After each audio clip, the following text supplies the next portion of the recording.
अब उस लिस्ट में क्या है कि हम कई तरीके से अपनी लिस्टें जो है वो बना सकते हैं, है ना। उसमें से एक तरीके को हम बोलते हैं कि ऑर्डर लिस्ट की, एक ऑर्डर में पूरी हमारे पास लिस्ट होती है। फिर एक हम बोलते हैं कि अनऑर्डर्ड लिस्ट की, उसका कोई ऑर्डर नहीं होता है। तो अगर मैं यूएल लगा रहा हूँ तो इसका मतलब अनऑर्डर्ड है, ठीक है। अब इस तरीके से आपने लिखना है यूएल, इसका मतलब है कि अनऑर्डर्ड लिस्ट, ठीक है। अब इसके बीच में क्या है कि हमें बताना पड़ता है कि हमने डाटा क्या देना है। तो फिर वो हम एल आई के अंदर लिखते हैं। तो जैसे मान लो कि मैंने एक लिस्ट शो करनी है जिसमें मेरे पास क्या है कि होम, अबाउट, कॉन्टैक्ट वगैरह है। तो मैं एल आई में लिख सकता हूँ होम, ठीक है। उसके बाद मैं चलो इसको कॉपी करके यहाँ पे ऐसे पेस्ट कर देता हूँ। तो ये मेरे पास एक अनऑर्डर्ड लिस्ट है जिसके अंदर फिर मेरे पास एल आईज है ना, एल आई मतलब कि लिस्ट है। तो अनऑर्डर्ड लिस्ट है, उसके अंदर मेरे पास लिस्टें हैं। तो अब इसकी क्या है कि हम आउटपुट देख लेते हैं। तो यहाँ से मैं इसको रन करूँगा, ठीक है। तो ये मेरे पास कुछ इस तरीके से आउटपुट दिख रही है इस अनऑर्डर्ड लिस्ट की, ठीक है ना। देखो अमित, इधर देखो, ठीक है, अनऑर्डर्ड लिस्ट की आउटपुट दिख रही है। अब मेरे को ये बताओ अमित, मेरे को ये डॉट से हटाने हैं, इनकी जगह पे मेरे को कुछ और लगाना है, तो मैं कैसे लगा सकता हूँ? हाँ, तो क्या लिखेंगे हम यहाँ पे टाइप आएगा ना। हाँ, अभी हमारे पास जो है वो सर्कल है, नहीं मैं यहाँ पे चलता हूँ, ठीक है। अभी मेरे पास वो पहले डिस्क थी, सॉरी, अभी ये सर्कल है, ठीक है। इस तरीके से ये सर्कल है। अब उसके बाद मैं यहाँ पे स्क्वायर कर सकता हूँ, ठीक है ना। तो यहाँ पे मेरे पास इस तरीके से फिर स्क्वायर भी हो सकते हैं। तो शुरू में क्या था, वो डिस्क थी, फिर मैंने उसको सर्कल किया, मैंने उसको स्क्वायर कर दिया है, तो है ना। ये तीन चीज़ें जो है इसमें अप्लाई कर सकते हो। फिर अपनी मर्जी से बाद में हम डॉट की जगह पे कुछ और भी लगा सकते हैं, लेकिन वो फिर हम CSS से करेंगे ना। उसमें हमें सूडो एलिमेंट्स का यूज़ करना पड़ेगा।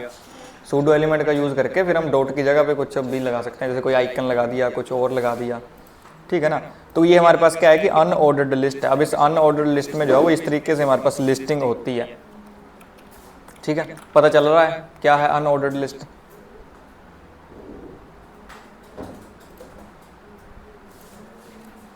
बोलो, अनन्या, अक्षय, ईशान। Yes sir. ठीक है, अब आ जाते हैं ऑर्डर्ड लिस्ट के ऊपर। तो अगर मैं यहाँ पे जाऊँ, मैं OL लिखूँ, तो इसका मतलब है कि हमारे पास ऑर्डर्ड लिस्ट है ना। इसमें मैं LI दे रहा हूँ, तो चलो LI तो इसमें सेम आते हैं। अगर मैं यहाँ पे जाऊँ, इनको ही मैं कॉपी करके मैं यहाँ पे क्या है कि मैं पेस्ट कर देता हूँ। इस तरीके से मैंने यहाँ पे इनको क्या है कि पेस्ट कर दिया है। अब ये मेरे पास ऑर्डर्ड लिस्ट है। अब इनका देखना कि हमारे पास किस तरीके से ये आते हैं। तो अगर मैं यहाँ पे देखो ऑर्डर्ड में अपने आप इसने एक ऑर्डर उठाया 1 2 3 4। हम यहाँ पे ABCD भी कर सकते हैं, है ना। हम यहाँ पे वो रोमन वाले भी लगा सकते हैं। तो मेरे को यहाँ पे क्या करना है कि इसके यहाँ पे, ठीक है, टाइप में चेंज करना है। अब इसके वाले टाइप अलग है, इस बात का ध्यान रखना है। क्या हो गया? तो जो इसके वाले टाइप है, देखो 1 2 3 4 आ रहा था, अब बड़ी ABC आएगी इससे, है ना, ठीक है ना। तो यहाँ पे क्या है कि हमारे पास ABCD, ठीक है, अपर केस में आ रहे हैं ये। फिर मेरे को लोअर केस वाले चाहिए, तो मैं यहाँ पे लिख सकता हूँ इस तरीके से, ठीक है। अब ये लोअर केस में आ जाएंगे, तो मैं कुछ इस तरीके से कर सकता हूँ, ठीक है ना। तो ये चीज़ें जो है मैं यहाँ पे लगा सकता हूँ। अब मेरे को मानो कि मेरे को स्टार्ट करना है इसको, मैं चाहता हूँ कि ये C से स्टार्ट हो, है ना, CDEF। तो मैं यहाँ पे लिखूँगा स्टार्ट में C मेरे पास तीसरे नंबर पे आता है, तो मैं यहाँ पे 3 लिखूँगा। अब ये जो है ये मेरे पास C से स्टार्ट होना जो है वो शुरू हो जाएंगे। देखो CDEF, तो C से स्टार्ट होना जो है वो ये शुरू हो जाएंगे। तो इस तरीके से कुछ इसका यूज़ कर सकते हो, ठीक है ना। देखो हमारे पास ऑर्डर्ड लिस्ट है, अनऑर्डर्ड लिस्ट है, तो कुछ इस तरीके से हम उसका यूज़ करेंगे। कुछ हमने लिस्टिंग शो करवानी है। अब यहाँ पे क्या है कि हम इसमें क्या कर सकते हैं कि देखो हम नेस्टिंग भी कर सकते हैं। हम इसको अंदर ही अंदर लिख सकते हैं। जैसे मेरे पास मानो देश आता है इंडिया, फिर इंडिया के आगे मेरे पास स्टेट्स आ जाती हैं, है ना, पंजाब, हिमाचल, हरियाणा, ऐसे करके। तो वो हम क्या करते हैं कि अंदर अंदर उसको लिख देते हैं, उसको हम नेस्टेड लिस्टिंग बोलते हैं। अब मैं यहाँ पे आऊँगा, जैसे मानो कि मैंने ऑर्डर के अंदर मान लो अनऑर्डर डालनी है कोई, तो मैं इसको कॉपी करूँगा। अब यहाँ पे क्या करूँगा, मैं एक अंदर और लिस्टिंग लगा दूँगा इसके अंदर, ठीक है ना। अब देखना इसकी आउटपुट जो है वो है हमें किस तरीके से दिखाई देती है। तो इस तरीके से कुछ हमें उसकी आउटपुट दिखाई दे रही है। अगर इसको भी हमने ऑर्डर करना होता तो हम इसको ऑर्डर कर देते, लेकिन अभी भाई हमने इसको अनऑर्डर्ड करना था, हमने ऑर्डर वाले के अंदर अनऑर्डर्ड कर दिया, ठीक है ना। तो ये हमारे पास क्या है, एक तरीके से नेस्टेड में काम होने लग जाएगा। इसके अंदर मैं फिर जा सकता हूँ, है ना, नेस्टिंग के अंदर फिर नेस्टिंग में मैं जा सकता हूँ।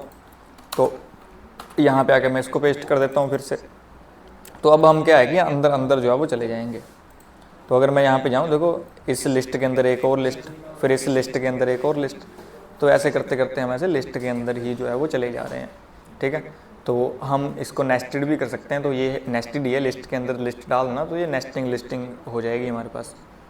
क्लियर है, इतना पता चला है? हाँ जी। अब इसके बाद हमारे पास एक तीसरे तरीके की लिस्टिंग होती है जिसको हम डिस्क्रिप्शन लिस्ट बोलते हैं। ठीक है, अब डिस्क्रिप्शन लिस्ट भी कुछ ऐसी ही है, थोड़ा सा उसमें हल्का सा फर्क है। ये तो हमारे पास होगा कि ऑर्डर्ड अनऑर्डर है ना, इसके आगे के हमारे पास कभी बुलेट्स आ रहे हैं, कभी हमारे पास 1 2 3 4 आ रहे हैं। ठीक है, अब देख लेते हैं हम डिस्क्रिप्शन लिस्ट। तो इसके लिए हम DL लिखते हैं, डिस्क्रिप्शन लिस्ट, फिर इसमें हम DT लिखेंगे। ठीक है, फिर उसके बाद जो हमने है ना डिस्क्राइब करना होता है, पहले हम इसके अंदर जैसे मानो कि मैंने HTML के बारे में कुछ जो है वो लिखना है, तो मैं यहाँ पे आऊँगा, मैं इस तरीके से लिखूँगा।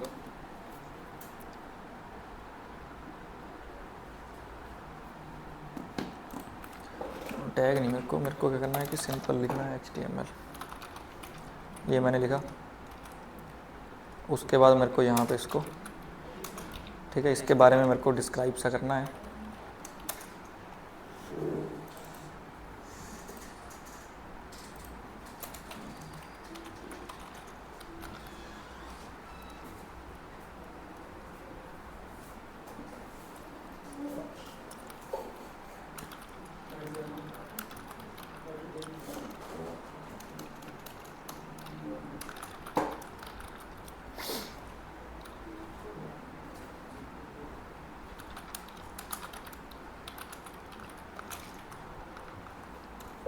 मानो ऐसा मेरे पास कुछ और भी है, तो मैं इसी को यहाँ से क्या है कि कॉपी करके नीचे मैं जो है वो पेस्ट कर देता हूँ। ठीक है, यहाँ पे मान लो कि CSS के बारे में लिख रखा है। अब इसकी आउटपुट देखना जरा किस तरीके से दिखती है।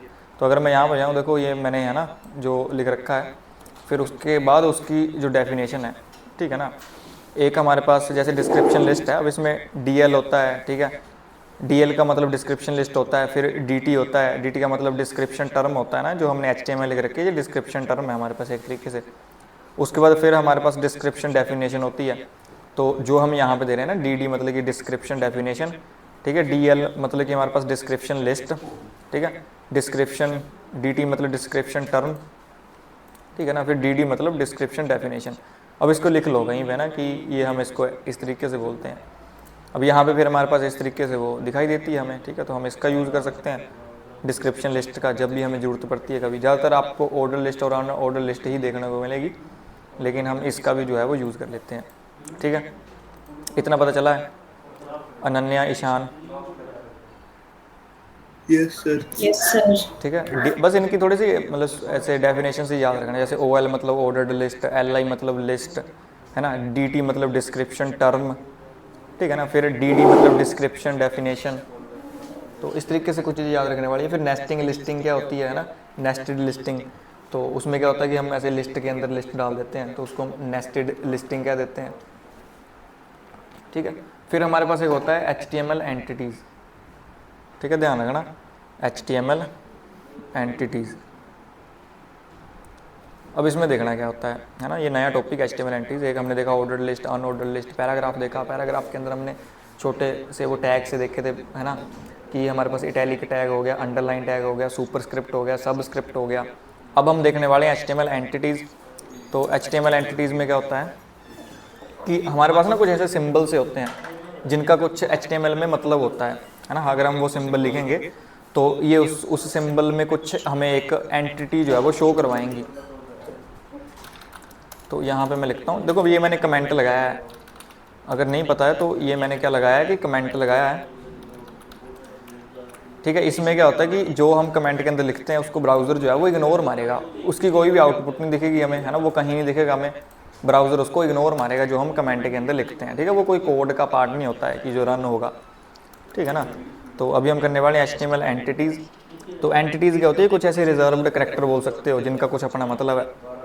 जैसे मैं यहाँ पे लिखूँगा एंड, देखो एंड लगा के जो है वो ये शुरू होते हैं। LT लिखा मैंने, इसका मतलब है कि लेस देन। ठीक है, एंड LT मतलब कि लेस देन। अब अगर यहाँ पे जाके देखूँ तो ये लेस देन का साइन दिखाएगा मेरे को।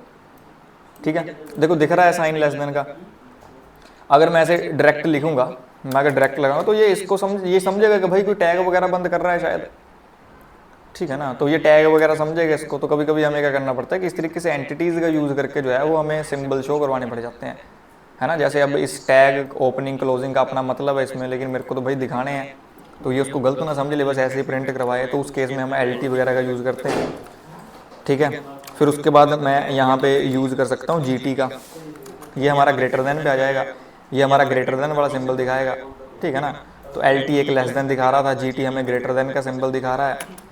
फिर देखो, फिर मेरे पास जैसे अब पैराग्राफ आया है मेरे पास, है ना, ठीक है ना। इसमें मैंने कुछ टेक्स्ट लिख रखा है ऐसे करके। अब मेरे को ये जो है ना, यहाँ पे मेरे को स्पेस चाहिए ना, कुछ ज़्यादा ही जो है वो स्पेस मेरे को चाहिए। मान लेते हैं मैं एक BR टैग लगाता हूँ, ये अब नई लाइन में जो है पैराग्राफ मेरा वो दिखेगा मेरे को। अगर मैं यहाँ पे आऊँ, देखो इसने जो है लाइन ब्रेक कर दिया ना, BR से हम लाइन ब्रेक कर सकते हैं। अब ये जो नई लाइन पे आ रहा है, ये मेरे को यहाँ से शुरू करना है ना, ये आगे से शुरू हो रहा है। अब मैं इसमें स्पेस दे के तो कर नहीं सकता, अगर मैं यहाँ पे स्पेस दूंगा तो ऐसा तो है नहीं कि उसमें स्पेस आ जाएगी, देखो इसमें स्पेस नहीं आ रही है। लेकिन मेरे को ये आगे से लाइन शुरू करनी है, जैसे पैराग्राफ एक खत्म होता है दूसरा शुरू होता है, तो वो आगे से शुरू होता है ना। तो उस केस में मैं एंटिटीज से क्या कर सकता हूँ कि मैं स्पेस वगैरह जो है वो लगा सकता हूँ, ठीक है ना।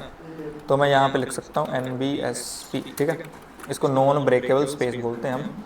तो ये मैंने एक स्पेस लगाई है तो एक आई है, मैं एक और स्पेस लगा दूंगा तो एक और स्पेस आ जाएगी। तो जितनी मेरे को स्पेस चाहिए उतनी मैं यहाँ पे ऐसे करके लगा सकता हूँ। अब ये जो है ये आगे से शुरू होगा पैराग्राफ, देखो कितना आगे से जो है वो शुरू हो रहा है। तो इस तरीके से हम इन एंटिटीज़ का यूज़ कर सकते हैं। बहुत सारी एंटिटीज़ होती हैं इसमें, हज़ारों है ना एंटिटीज़ होती हैं। जैसे हमारे पास एम्परसेंट के लिए भी होती है ना, मेरे को चाहिए, मैं यहाँ पे लिख सकता हूँ एंड AMP, ठीक है, ये एम्परसेंट के लिए आ जाएगी। अगर मैं यहाँ पे जाके देखूँ, देखो ये एम्परसेंट मेरे पास जो है वो आ गया है, तो इसका यूज़ कर सकते हैं, है ना हम। फिर सिंगल कोट्स, डबल कोट्स, ठीक है, इनका यूज़ कर सकते हैं हम। तो एंड लगा के हमने ये लिखा है, ठीक है ना। तो ये हो गया, और हमारे पास, ठीक है, इसमें जो पहले वाला है वो डबल कोट्स है और ये वाला जो है वो सिंगल कोट्स है। तो अगर मैं अभी यहाँ पे जाऊँ, देखो पहले वाला डबल कोट्स है, दूसरे वाला सिंगल कोट्स है। तो इस तरीके से हम लगा सकते हैं, है ना, अपनी मर्जी है हमारी। बहुत सारे करैक्टर्स होते हैं इसमें, ठीक है ना। एक बार इंटरनेट से निकालो पूरी लिस्ट सी, उसमें देखो करैक्टर, याद थोड़ी करना है, ठीक है। बोलो पता चला है। जैसे मेरे को रुपीज़ का सिंबल चाहिए, तो रुपीज़ के सिंबल के लिए मेरे पास होता है, एंटिटी कोड भी लगा सकते हो। मैं यहाँ पे लिख सकता हूँ एंड #8377, बस इंटरनेट से निकालना है इसको जब यूज़ करना है। तो मैंने ये लगाया, अब मेरे पास क्या है कि रुपीज़ का जो है वो सिंबल बनेगा, देखो रुपीज़ का जो है वो सिंबल आ रहा है, ठीक है। तो इस तरीके से एंटिटीज़ बहुत सारी होती हैं, अपनी मर्जी के हिसाब से आपने ढूंढनी है इंटरनेट से कि इस बड़े सिंबल के लिए कौन सी एंटिटी है, फिर उसका यूज़ करना है, ठीक है, ठीक है ना। एरो वगैरह के लिए होती है, डिवाइड, मल्टीप्लाई, हर एक के लिए होती है, ठीक है। यहाँ पे मैंने एंड लगाया, इसको मैं लिखता हूँ कि मेरे को डिवाइड का चाहिए, तो ये डिवाइड का आ जाएगा, ठीक है। ये मेरे को देखो डिवाइड का दे रहा है, ठीक है, दिख रही है स्क्रीन सभी को, बोलो पता चल रहा है यस सर। है ना। तो इस तरीके से हम एंटिटीज़ का क्या है कि यूज़ कर सकते हैं। डाउट वगैरह हो तो पूछो कोई।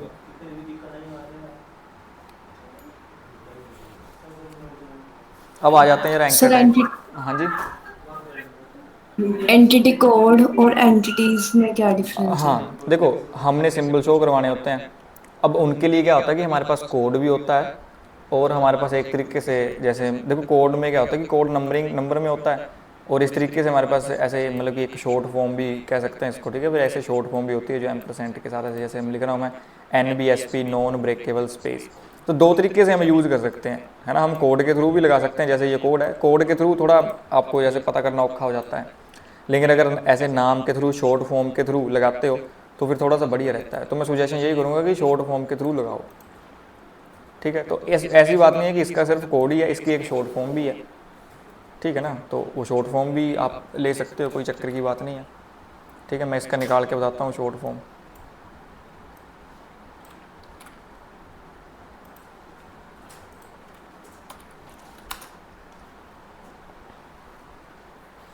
देखो रुपीज़ का सिंबल था, जैसे मैंने भरा उसने अपने आप ही रुपीज़ ही दे दिया मेरे को। मैं यहाँ जाकर लिखता हूँ,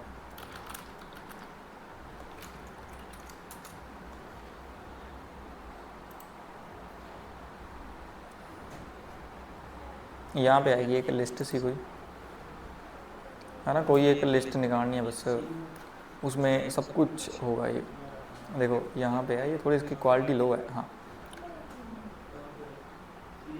कहाँ गया,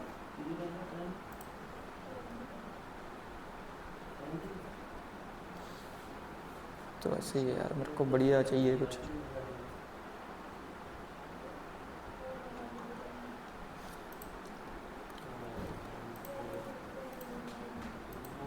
देखो हर एक अपना उसका शॉर्ट फॉर्म भी होगी और उसका कोड भी होगा, ध्यान रखना इस बात का। मैं ढूंढता हूँ, मेरे को लिस्ट मिलेगी कहीं ना कहीं तो। हाँ जैसे ये है देखो, जैसे इसके लिए ये है ना एंड GT ग्रेटर देन करके, ये इसका नेम, ऐसे शॉर्ट फॉर्म बोल सकते हैं इसको। फिर ये इसका नंबर है। अब नंबर याद रखना औखा है थोड़ा सा, लेकिन इस तरीके से याद रख सकते हो। पाउंड के लिए पाउंड लिखना है ना, ये चाइना की करेंसी है शायद यान, तो इसके लिए ये लिखना है। फिर यूरो, ठीक है। कॉपीराइट वाले के लिए ऐसे कॉपी लिखना है, या कोड भी लिख सकते हो, अपनी मर्जी है, इनमें से कोई भी आप क्या है कि यूज़ कर सकते हो। ठीक है, पता चला है? Okay sir. है ना, तो ये नेम ही यूज़ कर लो, कोई इसमें दिक्कत वाली बात नहीं है। ठीक है, लेकिन इस तरीके से इनको क्या है कि यूज़ कर सकते हो एंटिटीज़ को।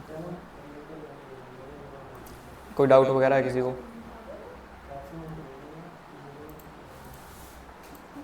चलो ठीक है, अब आओ ज़रा यहाँ पे, तो हम आ जाते हैं अभी एंकर टैग के ऊपर। अब देखो एंकर टैग क्या है ना, हाइपर टेक्स्ट बनाने के लिए हम किसी टेक्स्ट पे क्लिक करें तो वो कहीं और जाके खुले।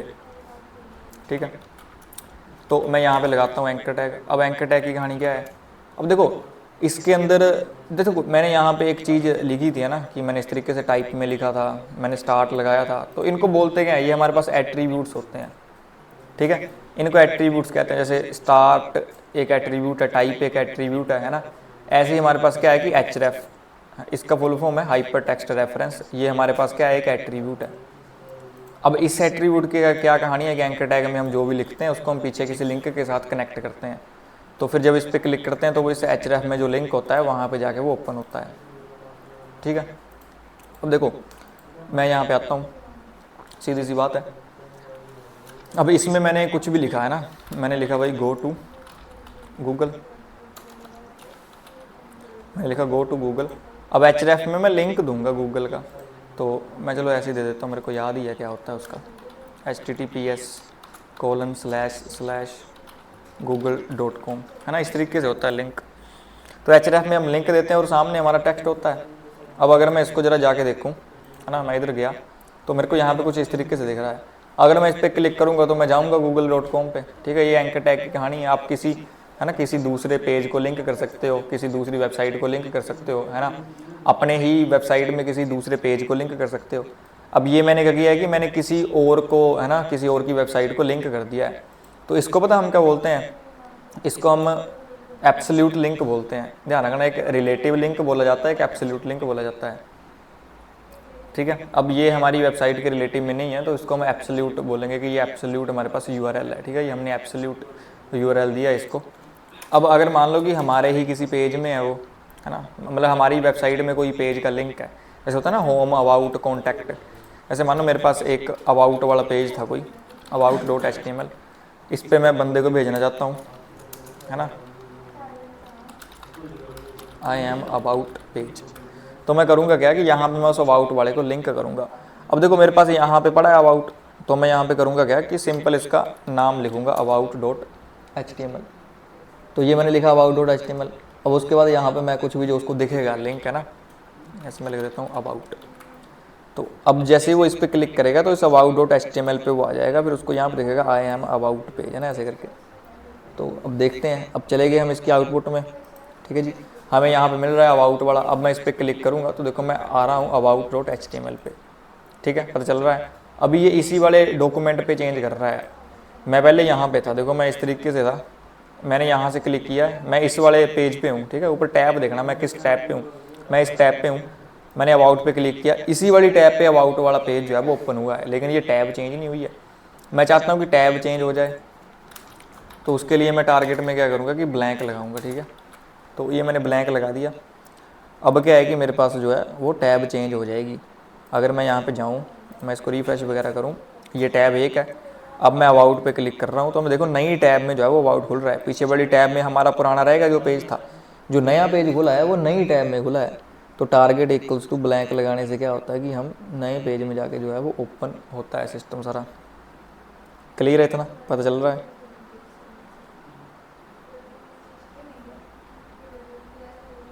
बोलो, कोई डाउट वगैरह है, कुछ ऊपर से गया है तो बताओ। अनन्या, ईशान, अक्षय।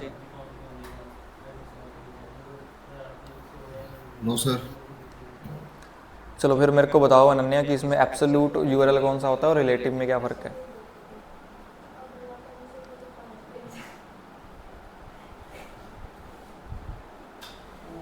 सर रिपीट करना है एक बार। एब्सोल्यूट और रिलेटिव यूआरएल में क्या डिफरेंस है, जो मैंने भी बताया था पहले? सर मैंने सुना नहीं, वो टारगेट वाला रिपीट कर दो एक बार। अच्छा ठीक है, मेरे को लगा क्वेश्चन रिपीट करने को बोल रहे हो हैं। देखो टारगेट ब्लैंक में क्या है कि ये नए पेज पे खुलेगा जाके। अगर मैं इस लिंक पे क्लिक कर रहा हूँ तो एक नया टैब बनेगा। तो मैं यहाँ पे हूँ, मैंने अबाउट पे क्लिक किया, एक नया टैब बनेगा। देखो नया टैब बना है, पुराने वाला वहीं पे है, एक नया टैब बना है। अगर मैं टारगेट ब्लैंक नहीं लगाता तो उसी पेज पे खुल जाता मेरा जो नेक्स्ट वाला पेज है। समझ रहे हो? Okay sir, thank you. तो बताओ एब्सोल्यूट और रिलेटिव यूआरएल में क्या डिफरेंस है? सर जैसे आपने बताया, जो रिलेटिव वाले में हम टारगेट को यूज़ करके नए डॉक्यूमेंट पेज को ओपन नहीं करते नहीं हैं नहीं नहीं और नहीं नहीं, आउटपुट को। मैं बोल रहा हूँ कि एब्सोल्यूट और रिलेटिव यूआरएल, जो मैंने एक बीच में चीज़ बताई थी कि देखो दो तरीके के लिंक देते हैं मैचडेफ में। एक लिंक जो हमारी ही वेबसाइट के किसी पेज का होता है और दूसरा जो किसी और वेबसाइट का होता है, ठीक है। तो इनमें से कौन सा रिलेटिव है, कौन सा एब्सोल्यूट है? सर गूगल वाला एब्सोल्यूट है और जो हमारे उस पर खुल रहा है वो रिलेटिव है। हाँ जी, ठीक है, गूगल वाला एब्सोल्यूट है और जो हमारे ही पेज का लिंक है वो रिलेटिव है। तो बस इतना थोड़ा सा ध्यान रखना, ये है ना इंटरव्यू वाले क्वेश्चन में ये आता है क्वेश्चन, ठीक है। ईशान, अक्षय। Yes sir. तो हाँ जी सर। हाँ जी, अभी और आगे आ जाते हैं, ठीक है। इतना पता चला है ना सभी को? कोई डाउट वगैरह तो अभी भी पूछो। अब यहाँ पे कहानी क्या है ना कि हम कुछ भी इमेज वगैरह को भी ओपन कर सकते हैं। अगर मैं देखो, मैं यहाँ पे जाता हूँ, मेरे पास मान लो कि कोई एक इमेज डाउनलोड पड़ी हुई है।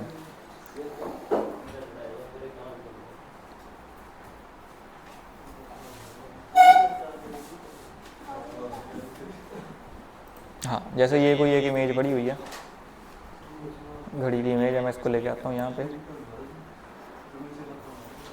ठीक है। हाँ दिख नहीं रही है ना, ये घड़ी की इमेज पड़ी है मेरे पास। अब कहानी ये है कि मैं यहाँ पे आता हूँ, मैं इमेजेस वगैरह भी लगा सकता हूँ, मैं वीडियोस वगैरह भी लगा सकता हूँ, है ना। पीडीएफ भी मैं दे सकता हूँ, वो क्लिक करोगे तो नेक्स्ट पेज में पीडीएफ खुलेगा। तो मैं एंकर टैग में आता हूँ, पीडीएफ वगैरह आपने लगा के देखने हैं। मैंने यहाँ पे किया है कि मैंने लिंक दिया इसका, ठीक है। देखो इसकी फ़ोटो खींचो, इसका स्क्रीनशॉट खींचो। देखो यहाँ पे पड़ी है इमेज, मैं ऐसे डायरेक्ट लगा रहा हूँ कि यहाँ पे हूँ, मेरी फाइल भी यहीं पे है। अभी मैंने कुछ भी डॉट या डॉट स्लैश वगैरह नहीं लगाया है, ठीक है। सीधा मैंने लिंक दे दिया इमेज का। यहाँ पे मैं लिख दूंगा शो इमेज। स्क्रीनशॉट ले लो इसका जल्दी से सारे का, ठीक है। ले लिया स्क्रीनशॉट।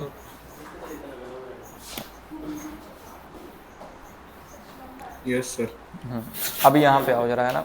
अब मैं यहाँ पे देख सकता हूँ कि भाई मेरे को शो इमेज वाला दिख रहा है। अब मैं इस पर क्लिक कर रहा हूँ तो देखो अगले पेज पे जाके या उसी टैब पे, वो अपनी मर्जी है, टारगेट ब्लैंक लगा दोगे अगले पे, है ना, नहीं तो उसी पे हो जाएगा।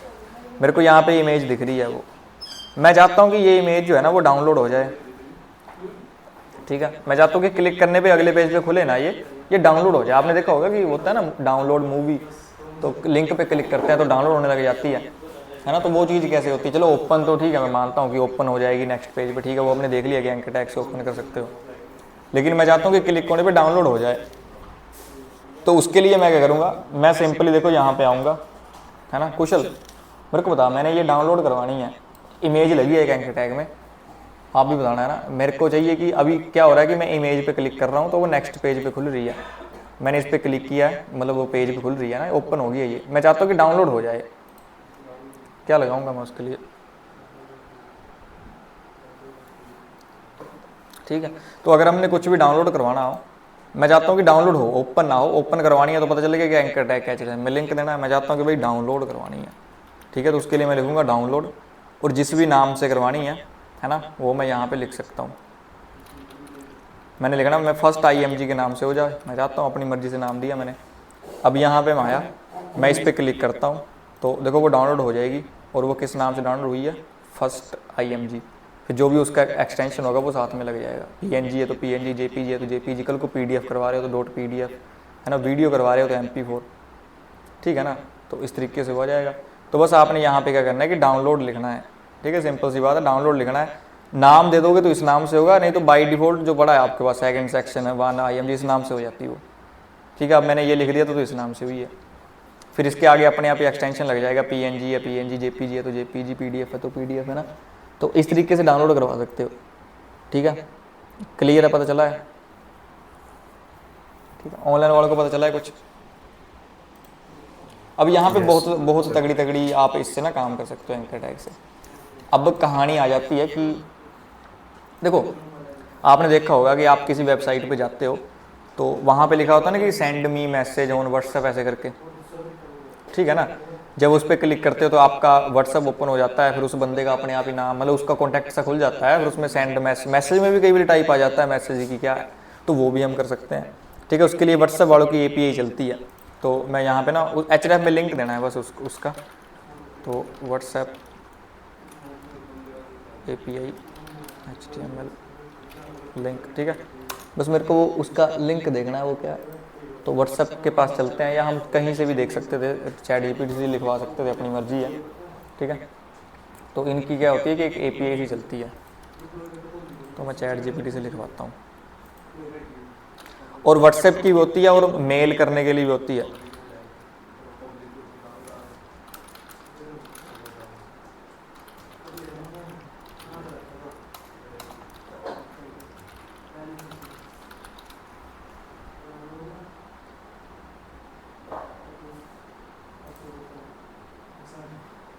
हाँ दे तो रहे हैं ये हमें, ठीक है। चलो कोई नहीं, मैं इधर से उठाता हूँ।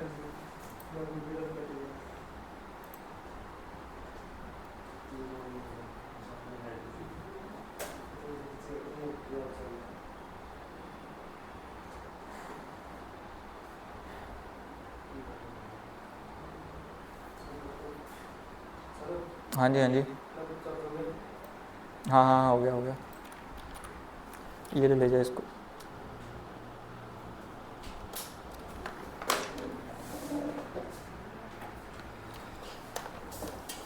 तेरा डेड हो गया मेरे को लग रहा है, नीचे से निकाल ले।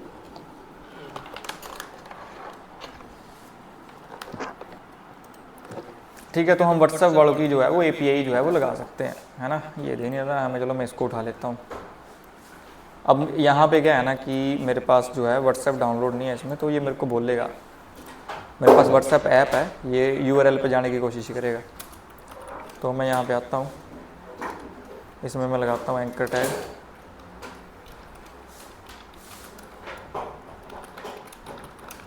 Send message. इसमें फिर मैं अपना जो है वो नंबर दे सकता हूँ, ठीक है। यहाँ पे पहले मैसेज देना है, इसको यूज़ करके देखना, हाय,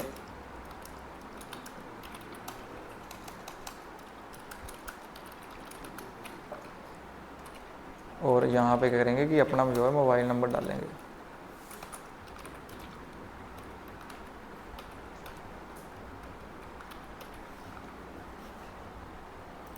ठीक है। अब ये खोल लेगा, ये व्हाट्सएप खोल लेगा, लेकिन इसमें ना चलेगा नहीं सही से, मोबाइल में वगैरह में ये बढ़िया चलेगा। ये व्हाट्सएप डाउनलोड करने के बोलेगा, और ओपन व्हाट्सएप, ठीक है। देखो इसने व्हाट्सएप ओपन किया और अपने आप को जो है वो मैसेज सेंड होने लग जाएगा मेरे को, ठीक है ना। तो ध्यान रखना इस बात का, पता चल रहा है, बस वो ओपन कर देगा। ये वाली API लगानी है आपने, ठीक है। उसने देखो व्हाट्सएप ओपन की थी, तो ये मैसेज जो होगा वो अपने आप ही टाइप में आ जाएगा, जो यहाँ पे टेक्स्ट में दोगे, हाय आई एम शुभ। हाँ जी,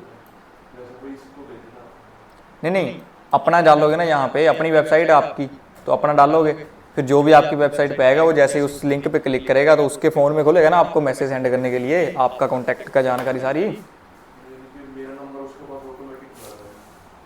हाँ वैसे आएगा सेंड करने के लिए, जैसे नंबर पे सेंड करते हैं, तो वो नंबर यहाँ पे लिखा होगा, यहाँ पे लिखोगे अपना नंबर, फिर वो लिंक पे क्लिक करेगा, फिर व्हाट्सएप खुलेगी। जैसे मान लो कि मैं यहाँ पे जा रहा हूँ,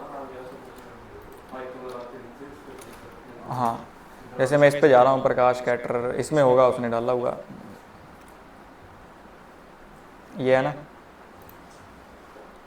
यहाँ पे डायरेक्ट जा रहा है, दिस लिंक इज़ इनकरेक्ट, इसमें कुछ गलत हो गया होगा मेरे को लग रहा है, ठीक है। तो बस वो लिंक सही देना आपने, ठीक है ना, फिर वो खुलेगा। मोबाइल में तो पक्का खुलता है, बस यहाँ पे लिंक सही देना है, निकालना इंटरनेट से लिंक निकालना सही वाला। ये व्हाट्सएप वालों की API का लिंक है, ठीक है। ऐसे करके मेल का भी होता है, मेल भेजने के लिए, ठीक है ना, मेल टू करके होता है, वो तो आसान है, उसको यहाँ पे हम लिखते हैं मेल टू करके, ठीक है। हाँ जिसको भी मेल भेजनी है, जैसे मैं अपना नाम लिख देता हूँ,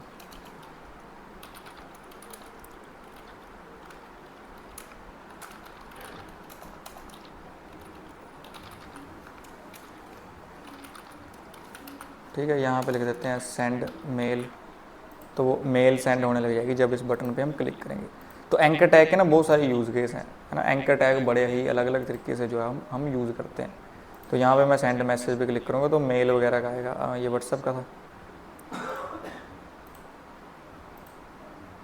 हाँ ये आया सेंड मेल। तो मैं इस पर क्लिक करूँगा तो यहाँ पे क्या आएगी, मेरे पास वो मेल वाला खुलेगा ना, तो खुल रहा है वो अभी, ठीक है, ये देखो, है ना। इसमें फिर मैं उधर मेल भेज सकता हूँ डायरेक्टली, मेरे पास आ जाएगा वो। इसको एक बार करके देखना, मोबाइल में ये ज़्यादा बढ़िया चलता है, क्योंकि वहाँ पे सब कुछ सेटिंग वेटिंग हो रखी है। इसमें मैं कभी कोई टैब खुलती है, कभी कोई खुलती है, किधर से किधर को जाना पड़ता है।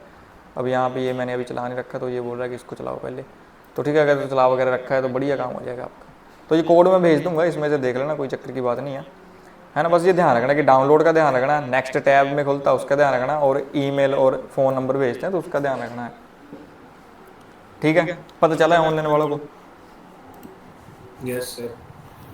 हाँ जी।